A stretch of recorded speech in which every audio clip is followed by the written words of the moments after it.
আমার নাম অনন্য বর। আমি মৎস্যজীবী আড়তে কাজ করি। হ্যাঁ, আজ থেকে প্রায় ইলিশ আমাদের শুরু হয়ে গেছে। ইলিশও পাওয়া যাবে বিগত দিনে।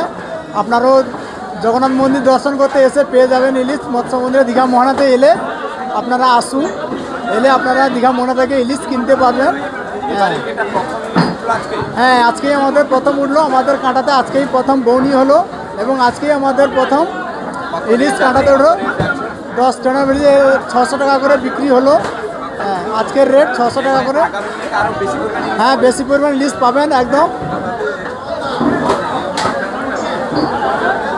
এবারে দীঘা মোহনা এবারে খুশির খবর এলো, ফিশিংয়ে বেরিয়ে দীর্ঘ ব্যান্ড পিরিয়ড কাটিয়ে এবারে ইলিশের সন্ধান পাওয়া গেলে কি বলবেন? না, ইলিশ তো ছিলই না। আজকের মোটামুটি একটু দেখা গেছে ওই 10-15 টন মাছ আজকে ল্যান্ডিং হয়েছে, কিন্তু ওয়েদারটা খুব খারাপ থাকার জন্য সব ফিশারম্যানরা আবার ফিরে আসছে। যদিও আবহাওয়ার সতর্কবার্তা নেই, কিন্তু সমুদ্রে খুব রোলিং রয়েছে, তার জন্য ফিরে এসছে। তবে যে ওয়েদার আমরা এখন দেখতে পাচ্ছি, আমরা আশা করছি যে মাছ এবছর ভালো হবে, অন্যান্য বছরের চেয়ে ইলিশ খুব ভালো হবে।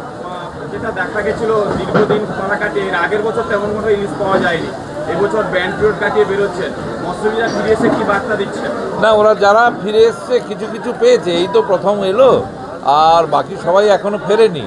আজকেরই 10-15 টন ল্যান্ডিং হয়েছে, আজ থেকে শুরু হলো। আমরা আশা